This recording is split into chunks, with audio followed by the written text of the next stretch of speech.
Hello. हाँ जी बोलो। का जी, तुम तो लग रहा है कि भूलिए गई हो। हाँ, वो भी हम कैसे जी भूल सकते हैं आपको। सुनो बता रहे हैं। बताइए।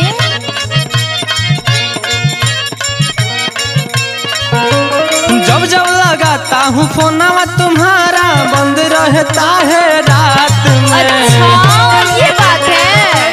हाँ यही बात है, बोर हो जाते हैं ना।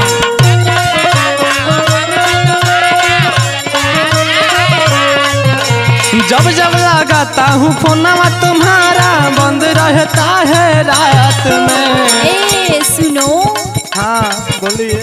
कैसे के जानू बात करूंगी, मम्मी सोती है साथ में।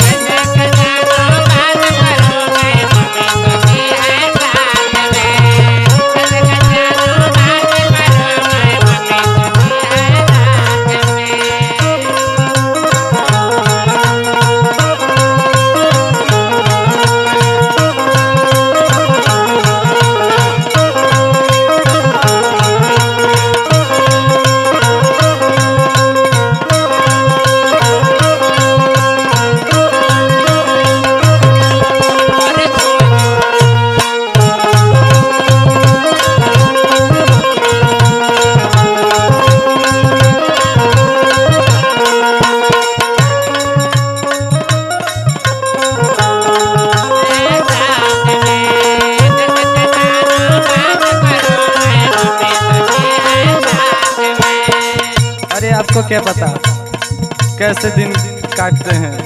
कैसे जी, थोड़ा बताइए ना। सुनिए। कहिए। जाता हूँ सोने तो नींद नहीं आती। अच्छा नींद की गोली खाना पड़ता है ना।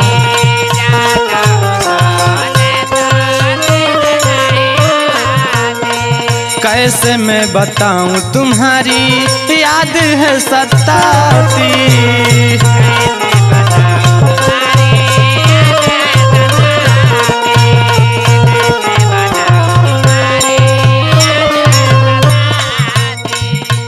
ए सुनो, हाँ बोलिए।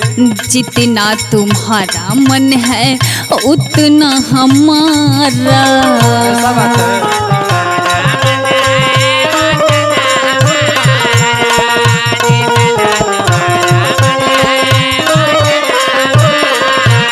और सुनो, हाँ मीठा मीठा बात तुम्हारा लगता है प्यारा।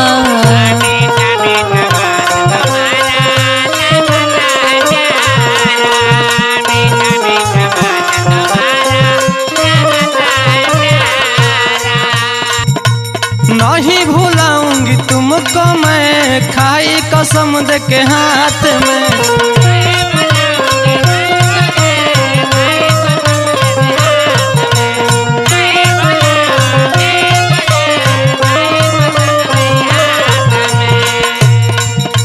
नहीं भूलाऊंगी तुमको मैं, खाई कसम दे के हाथ अरे में। सुना सुनो, अरे बोलिए ना। कैसे के जानू बात करूंगी, मम्मी सोती है साथ में।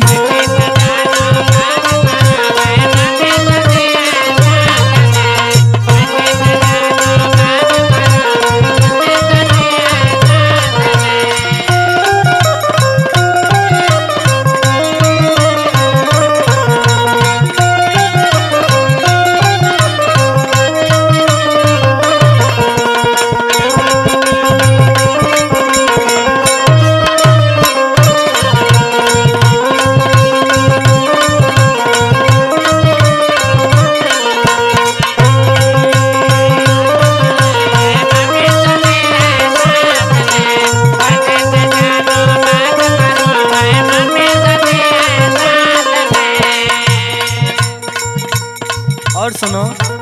बोलो बाबू।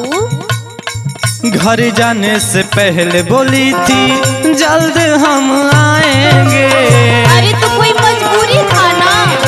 ऐसी भी क्या मजबूरी थी।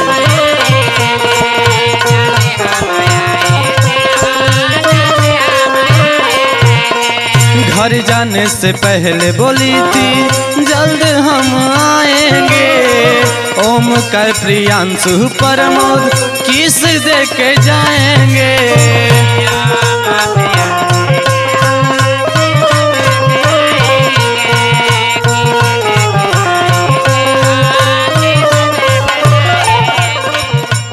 अरे बाबू, कुछ मेरा भी दिक्कत है ना, तुम समझते नहीं हो। सुनो,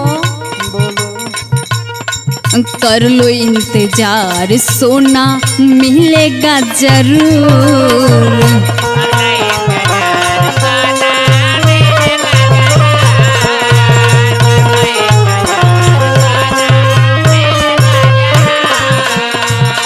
है मजबूरी, थोड़ा हो गई हूँ दूर।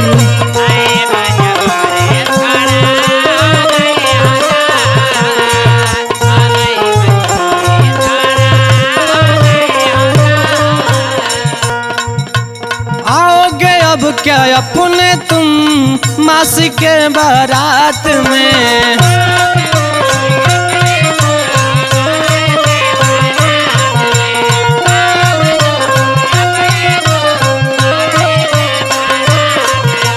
आओगे अब क्या अपने तुम मासी के बारात में। ए सुना हो, अरे कहा हो, अब सुन ला। हाँ बोल दो। कैसे के जानू बात करूंगी, मम्मी सोती है साथ में। जब जब लगाता हूँ फोनवा तुम्हारा बंद रहता है रात में। कैसे के जानू बात करूंगी, मम्मी सोती है पास में। जब जब लगाता हूँ फोनवा तुम्हारा बंद रहता है रात में। कैसे के जानू बात करूंगी, मम्मी सोती है साथ में। अरे मुआ पका हो।